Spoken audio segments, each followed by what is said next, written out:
Motorola's got a new smartphone on the market, and while it's not quite the flagship of its Moto X counterpart, this $150 device is going to appeal to a lot of first-time smartphone buyers. The new Moto E is a huge upgrade over the original. It comes with a better screen, it's OLED, it comes with a much faster processor, it's a 64-bit Snapdragon 410, it comes with more memory, and a bunch of other features taken from the Moto X and the Moto G. It's also LTE compatible, which makes it prime for the Canadian smartphone market. Coming to Canada in April for around $150 outright and presumably $0 on a 2-year contract, the Moto E takes the place of the first generation Moto G at Koodo and Telus, and will appeal to many people who didn't find what they were looking for with the second generation Moto G, which lacks LTE in the Canadian market. From the outset, you can see that the design is reminiscent of many Moto devices. In fact, you could mistake this quite easily for a first generation Moto G. But it comes with a few features that are quite notable.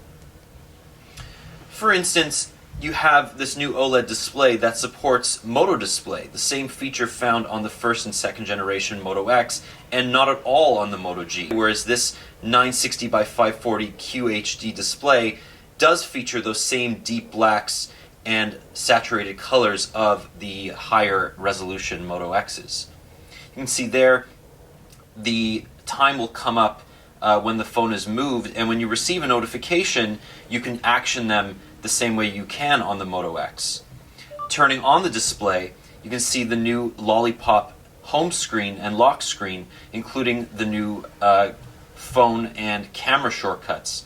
This device supports anything that you can think of from a higher priced device, and you can see here that it is running the same stock build of Android 5.0.2 Lollipop as the recently upgraded first generation Moto G.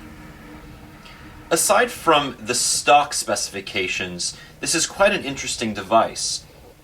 Bringing LTE down to a $150 price range is a momentous feat for any manufacturer, but this device is meant to basically replace the first generation Moto G for the Canadian market, similar to what other companies do by bringing their high-end features to lower-priced devices.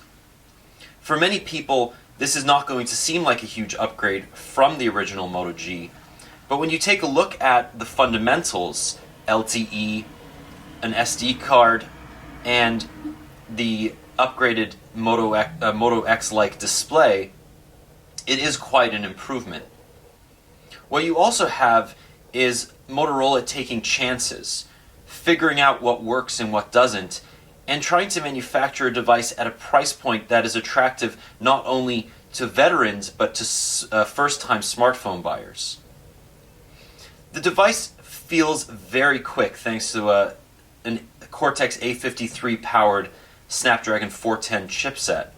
It's got a gig of RAM, 8 gigs of internal storage, and a microSD slot for expandable storage. Lollipop also improves the way that SD cards work over KitKat, so users will have a much better experience offloading media to that SD card this time around.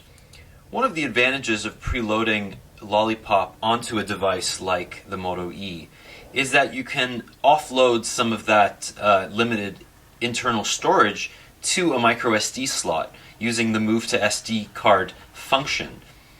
For example, I have a couple of bigger games here, Badland, that I can just easily move over to my 16 gigabyte microSD slot without worrying that it's going to affect the performance or access by any other apps.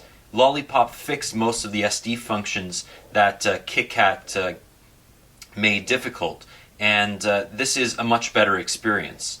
Obviously, it takes a few minutes to move over each app, but once you do that, you can free up a considerable amount of space. You can see that the total 5 gigabytes of space fills up quite quickly, so you can actually augment that here with moving some of your apps over to the SD slot. From the outset, you can see that the second generation Moto E is sort of a melange of the first generation Moto G and Moto E. Gone are the dual headpiece bars, replaced by a single microphone block at the top and a more traditional microphone at the bottom. And it does look a heck of a lot like Motorola is taking the best features from all of its previous smartphones and distilling them into its most recent one. Clearly, you can see that the Moto E has been slimmed down considerably from the first generation. And it is, while certainly not the most attractive device, more so than the original.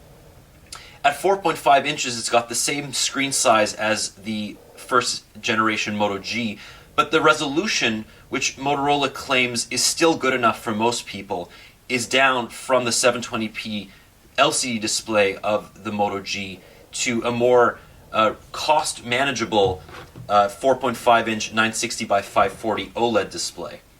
Obviously, that OLED allows Motorola to do a lot more with the screen, as you can see with this pulsing Moto Display feature. But Motorola's got a few other tricks up its sleeve.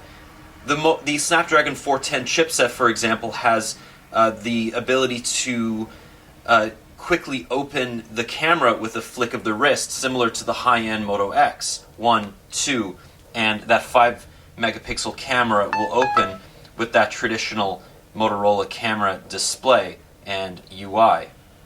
A single tap takes a 5 megapixel photo, which can then be viewed in the newly material redesigned gallery. Everything works very quickly here, and I'm super impressed with the overall performance of this device, especially for the price point.